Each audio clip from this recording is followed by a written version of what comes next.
Okay, so 6 dates to watch out for. 6 dates that are going to act as a heads up for the final date, which is Friday, 9th of March 2018, which is my best friend's 27th birthday. And the first date is tomorrow, Tuesday, 23rd of January 2018. Saturday, 27th of January and Wednesday, 31st of January. The name Jake equals 27 and Jacob equals 31. And the boy that I've connected Jacob Wetterling to is 13-year-old Nathan Breeze, who is an Australian boy. Jake's an American boy, and Nathan Breeze lost his life on the 7th of February 2009. Wednesday, 7th of February 2018 will be 9 years since Black Saturday. But Black Saturday's anniversary, its 9th anniversary, falls on a Wednesday. 9 days later, it will be the anniversary of Ash Wednesday, but it falls on Friday, the 16th of February 2018. And of course, one of Australia's other big bushfire disasters was Black Friday. Now this year, the 13th of January, which was Black Friday in 1939, this year it fell on a Saturday. So these 3 infamous dates for bushfires in Australia, all 3 dates this year land on the day of the week of each other. And then Friday the 9th of March, as I said, is my best friend's birthday. He's turning 27. 2 plus 7 is 9. So the weather in Australia lately has been a bit like being in an oven. It's been baking. Red rain of blood. Blood of the child Riley. Riley. Well, that kind of reminds me of something. This book by R.L. Stein, well known as the author of Goosebumps, Red Rain. It has the same value, 69. And I actually found this book in the Queanbeyan Library a couple of hours after the very first time that I wrote Red Rain equals 69. So the first time I ever wrote that, Red Rain equals 69. So the letters R-E-D-R-A-I-N, by their place in the alphabet, add up to 69. And the first time I ever wrote that was on Halloween, the morning of Halloween 2015, which was Saturday, the 31st of October. And then a couple of hours later I went to the Queanbeyan Library to use the Wi-Fi, and I'm just sitting there using my computer, and I look up and I see this book. And of course, it caught my eye because I had just written that very thing a couple of hours earlier. So I went and picked it up and I started reading the back cover. First came the hurricane. The red rain began to fall. The blood of its victims and the twin angels emerged. So, Lee is in the wrong place at the wrong time. A bit like Jacob and Nathan, in the wrong place at the wrong time.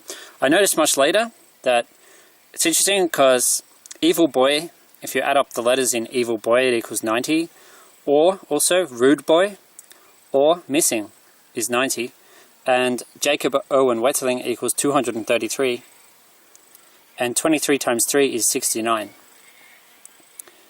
My last name is Kelly, equals 65.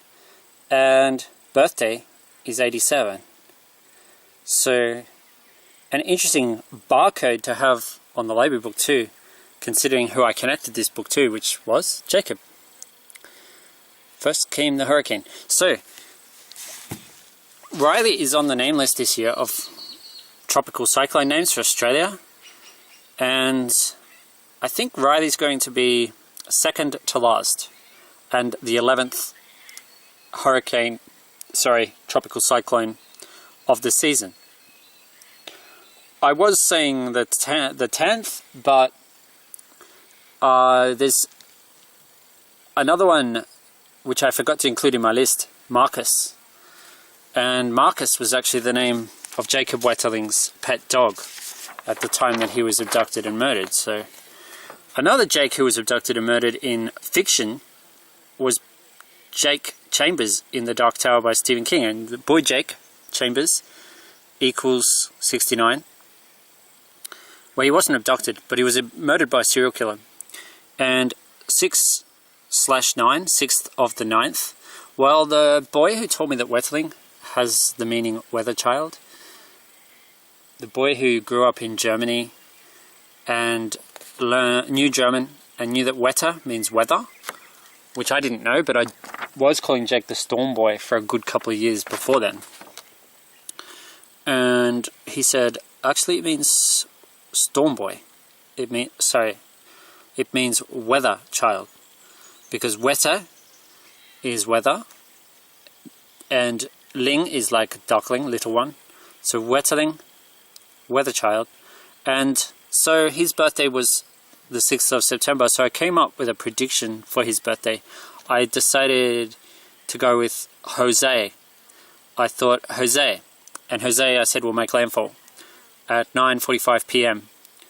on Wednesday the 6th of September 2017.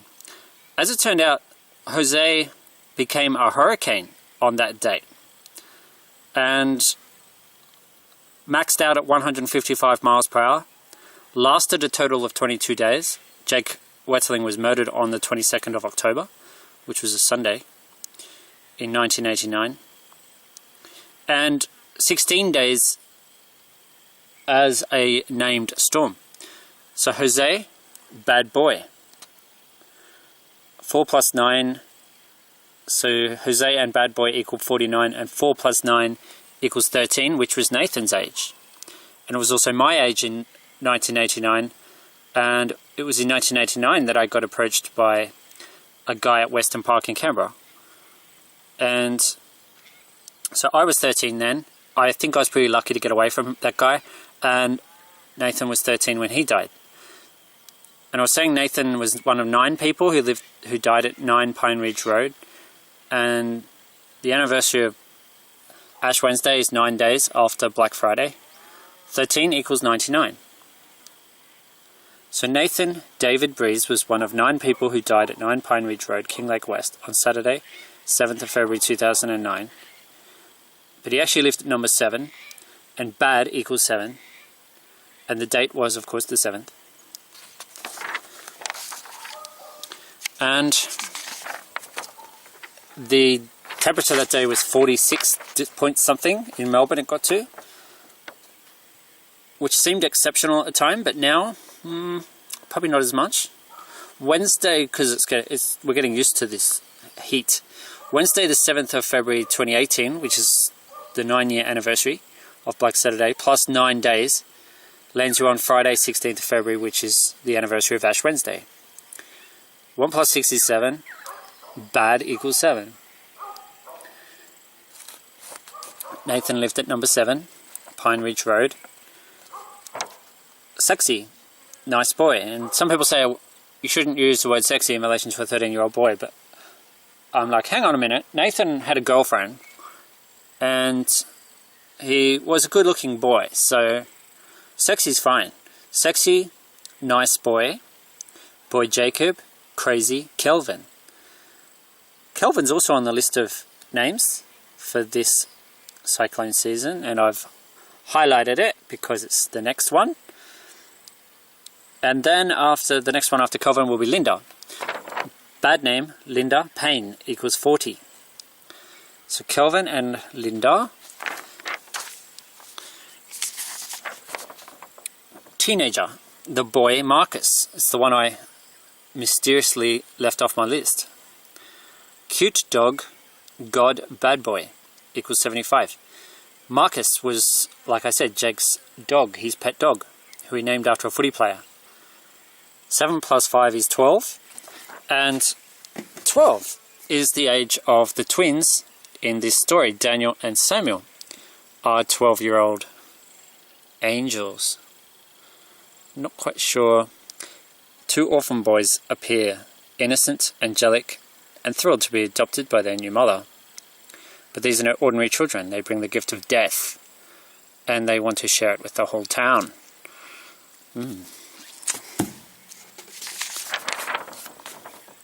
So 7 plus 5 is 12, the age of the boys, Daniel and Samuel, the twins.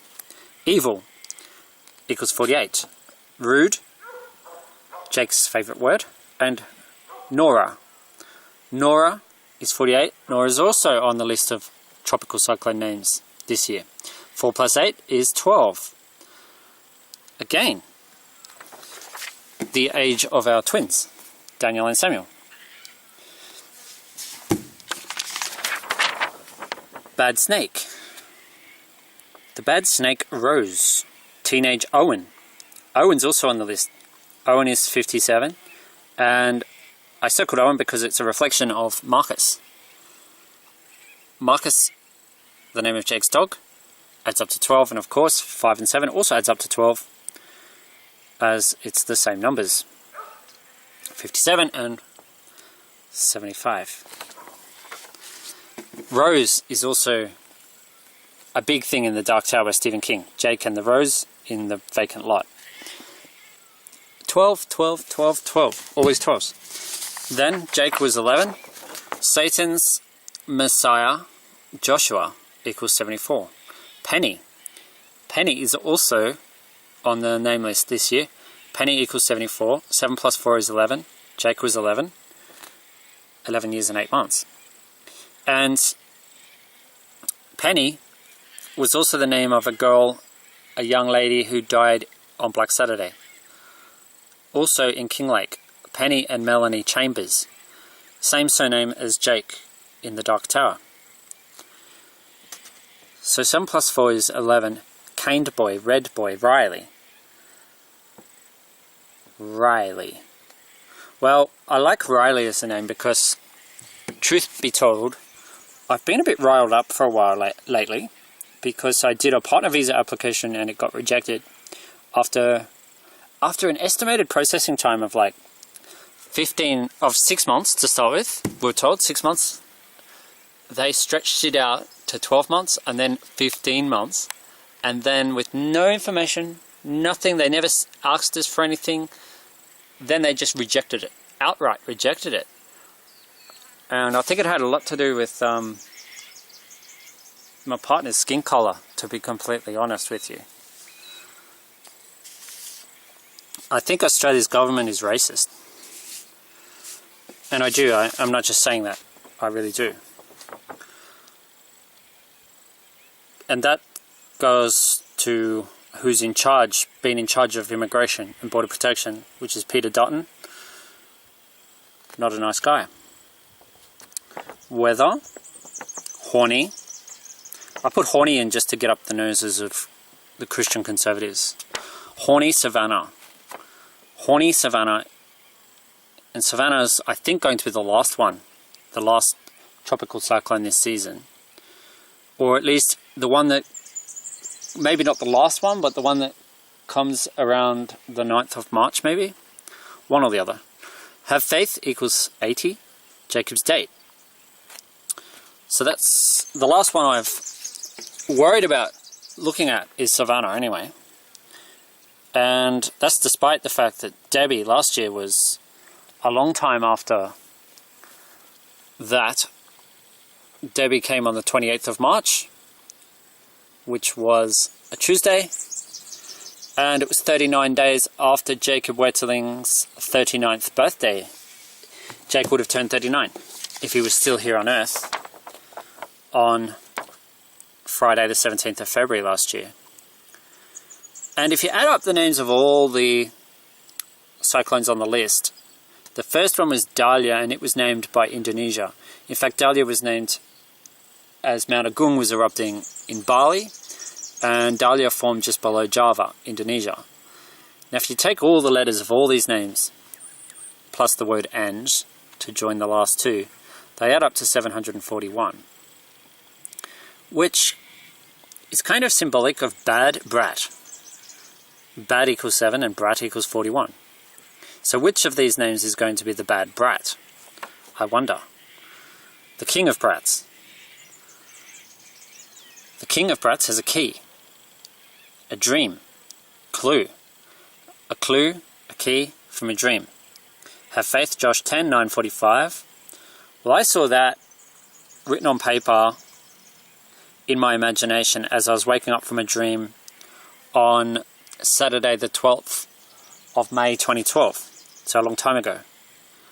Josh was a boy at my work who was 11 going on 12 at the time, a blonde boy, and the boys in this story are also blondies, blonde-haired and blue-eyed, that have no trouble getting through Australia's immigration and border protection. And I'm not just saying that because, I mean, like, think about it. How many blondies do you see in detention centres, offshore detention centres? I don't think I've seen a blonde person in there. They're all got black hair, brown skin, dark eyes. As does my best friend, who is my former partner because he couldn't come. They completely screwed us over in such a huge way that there'd be no point in him coming now anyway. So, yeah, Joshua, Satan's brat, 741. So I'm thinking maybe there's a different side to, like, Christianity. I'm not an atheist. I definitely don't like conservative Christianity. Conservative Christians are just absolute. I mean, look at Donald Trump. Look what he's doing to America. And look at his attitudes. Look at his racist attitude and his attitude of, oh, let's just leave climate change for future generations to fix, after it kills heaps of people. And say no more. But maybe there's another side to it. Joshua, Satan's brat. Yeah, I like that. 741, 741 days.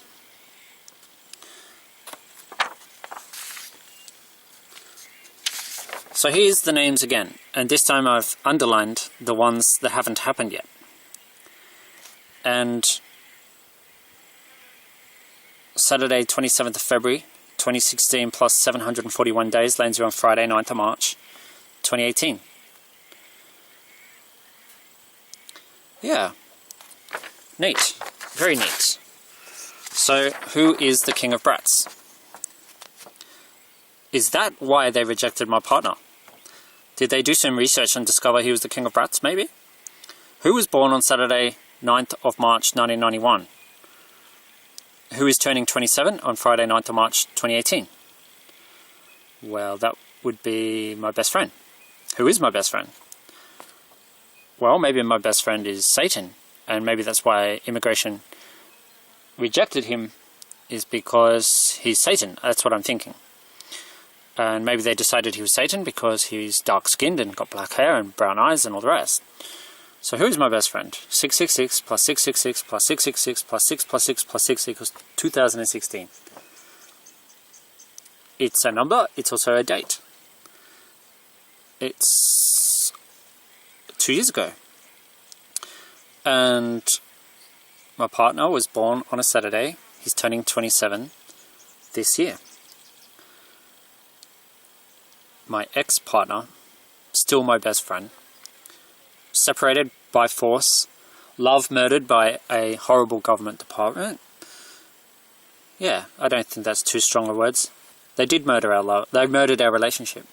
It was a very important relationship for me too. It was helping me heal from what happened to me when I was younger. And they didn't care. They just put an axe through it, basically.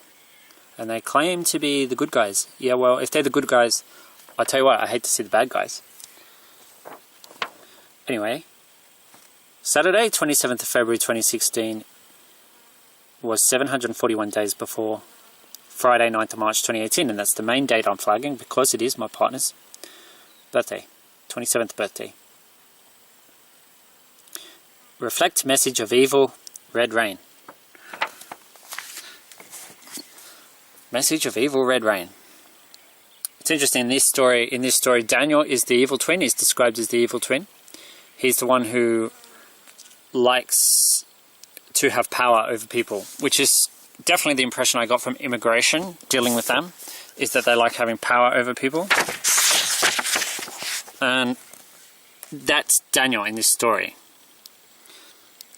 We have work to do, Sammy. Daniel pressed his forehead against the window glass as the school bus bounced along Noyak Road, the tall trees along the side making the shadows dance in his eyes. Samuel shifted the blue canvas backpack in his lap. He knew how impatient Daniel could be. He hoped maybe he would take his time, get to know the terrain, enjoy their new family, their new home at least a few weeks before setting things in motion. "You gave that lug Derek a good lesson, Daniel." Daniel tapped Samuel's knee with his fist.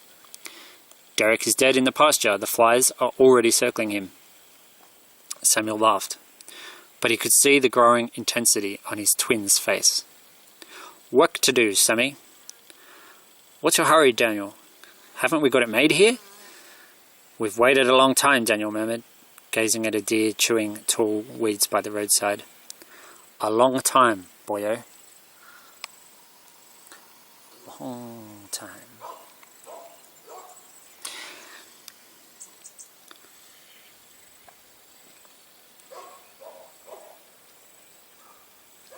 "But look at us now, we're in heaven." Daniel turned away from the window. He shook his head. "Sammy, it may be heaven, but there's a devil on our cloud." Samuel felt a chill, muscles tightening at the back of his neck. Who is the devil? He knew the answer. The new pa. Maybe he didn't mean those things we heard him say. Daniel narrowed his eyes at Samuel. He meant them. He said he didn't want us to come. He didn't want Mum to bring us here. And he didn't want us to live in the little house in the backyard. Why? Because he didn't know if he could trust us. That made Samuel giggle. "He can't trust us, boyo." Daniel didn't smile. His normally pale cheeks had turned rosy pink. "Pa doesn't like us, Sammy. He doesn't want us here." And he shouted at Mum. You saw him shout at Mum because she wants to make us happy and give us everything we want. "But Daniel, he doesn't want us to be happy. Pa doesn't want to give us the things we want. You heard him. You heard every word. We have work to do. We have plans, boyo. We cannot let the new pa stand in our way." Samuel felt the chill again. "What are you thinking, Daniel? Why are you saying all this? We can't kill the new pa. We can't. It would make Mum so sad." "He's a devil, Sammy. A devil in our heaven." Samuel grabbed his brother's wrist. "Don't think it. We can't do that to Mum." "You're right. You're the sensible guy, Sammy. As sensible as potatoes in chowder. We don't want to kill Pa. We just have to keep him busy." Samuel shook his head. The backpack suddenly felt heavy in his lap. He let it slide to the bus floor. "Keep him busy?" Daniel nodded. He had that thoughtful look in his eyes that Samuel knew well. "How do we keep him busy? What do you mean?" A thin smile played over Daniel's lips. "I have some ideas. We can keep him real busy, Sammy. Maybe with the coppers." So Daniel is the schemer in this story. He's the instigator, the ideas man. And he's the one who loves having power over people. He's the one that wants to rule the school. Yet Samuel's the one who has the gift that enables him to kill. And it's the gift of, it's kind of pyrokinesis in a way. He can make heat, generate extraordinary heat with his eyes. And if he tones it down, he can hypnotize people, and Daniel can then program them to do whatever he wants them to do. So what is the message? The message has been reflected. The message of evil, red rain, that this is about. Well, for me, it's about people that like having power over others.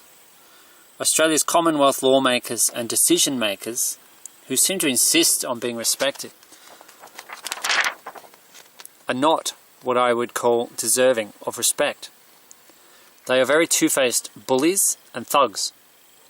I don't appreciate how you changed the rules and the estimated processing time for our partner visa from 6 months to 15 months before rejecting.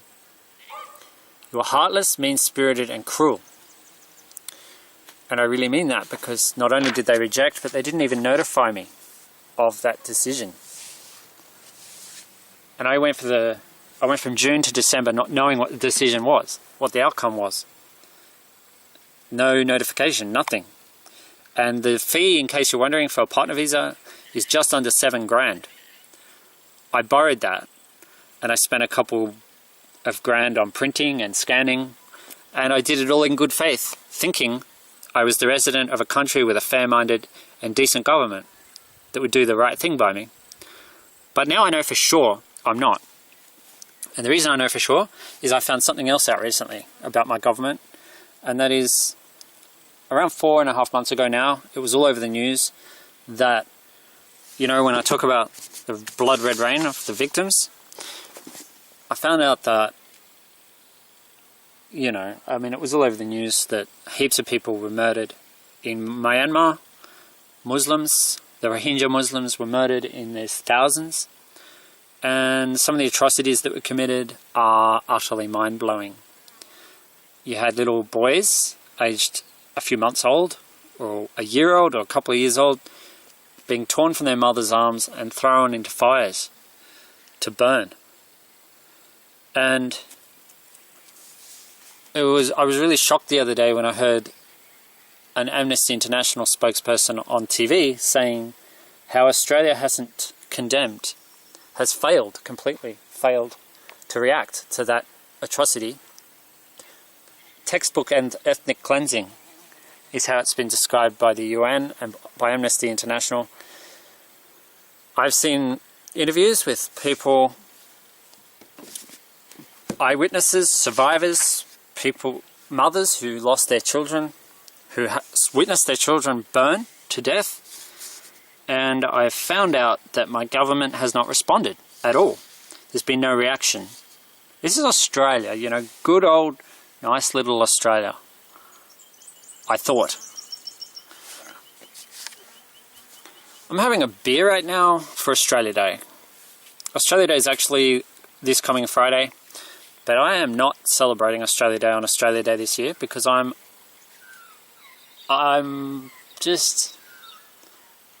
too... My country is not what I thought it was. I like the country, but the people running my country at the moment are not nice people. And that's really what my prediction's about. It's a call to the good people, not just of Australia, but of the world.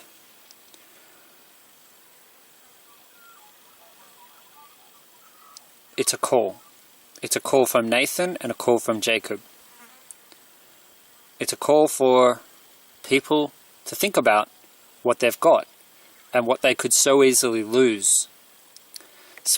When you support people like Donald Trump and Peter Dutton, who some people describe as being Australia's little Trump, when you support those types of people, bullies basically, bullies who like to be demonize people from from certain countries, certain parts of the world,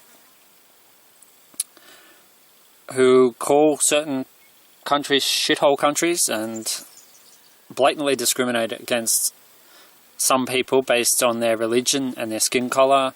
And the Rohingya Muslims of Myanmar are a great example, because what's been done to them, and it's a Buddhist majority country, Myanmar, it used to be called Burma. It's right next door to Bangladesh, which is right next door to India. Bangladesh is also Muslim majority country. These people who say they care about religious freedom, but then they discriminate against people of other religions, they're scary. They're scary people. And what's happened in Myanmar is terrible. It's about as bad as you get. I mean, it's not just one or two kids either. Lots of kids thrown into fires to burn. I don't think you get any more evil than that. And when the government, the federal Commonwealth government of Australia, chooses to maintain relationships as normal with the military, the Myanmar military, and doesn't condemn their actions, doesn't react diplomatically, doesn't change its training arrangements with its military, just no reaction is breathtaking. But Donald Trump also, on the night that he gave his speech to the UN, where he said the USA might have to totally destroy North Korea, And then he went on to talk about other countries that he deemed to be evil or a problem. He talked about Iran, he talked about Venezuela, he talked about, I don't know, a few countries, and he never mentioned Myanmar. And at that time, it had just been all over the news for the last 2 weeks, what was happening in Myanmar. He never mentioned it. And if that isn't pure racism at its absolute worst, choosing to ignore the victims of terrorism because you're hell-bent on painting them and people of that religion as terrorists, well, that's scary evil. That's like Nazism. And there's no other way you can look at it. So this is a call from Jacob and Nathan to the world that you are in danger. Jacob was obviously in big danger for a good hour or two before he died at the hands of Daniel Heinrich, who was a child kidnapper, and he killed Jake after molesting him, shot him. And this was a guy who, when the police raided his home in 2016, they found a big photo of Adolf Hitler and Heinrich Himmler, and a big portrait of them on his wall in his house. They also found a Christian Bible with a page cut out and ripped out, and a line that had been underlined.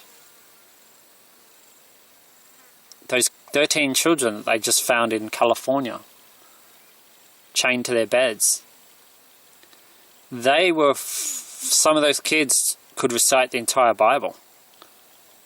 That's something that the parents, well, they were homeschooled, and their homeschooling consisted of reading the Bible, knowing, memorizing, in some cases, the entire Bible.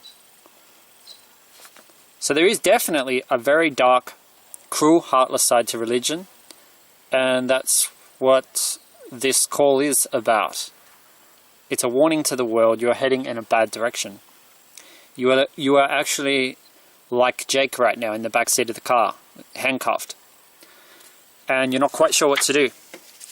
And when bad stuff starts to happen, you're going to say, what did I do wrong? Which is precisely the question Nathan asked himself on the 7th of February 2009 at around 6 p.m. What did I do wrong? What did I do to deserve this? And the horrifying truth is, he didn't do anything, and nor did Jacob. They might pretend to be bad boys, and they might even like being punished as if they are bad boys, as part of their journey towards healing in some other world. But they did not do anything wrong when they were here. And you don't have to do anything wrong for horrible things to happen to you, because this is just a world of cause and effect.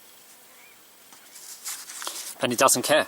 It doesn't care any more than what the governments care when they kill their people. Some people end up being like the world itself. They end up being cruel, heartless, and just empty. They have no compassion, they have no love, and they just process people like people are disposable products. And it's pretty sad, but that's how it is. So yeah, that's the prophecy of Jacob Wetterling and Nathan Breeze.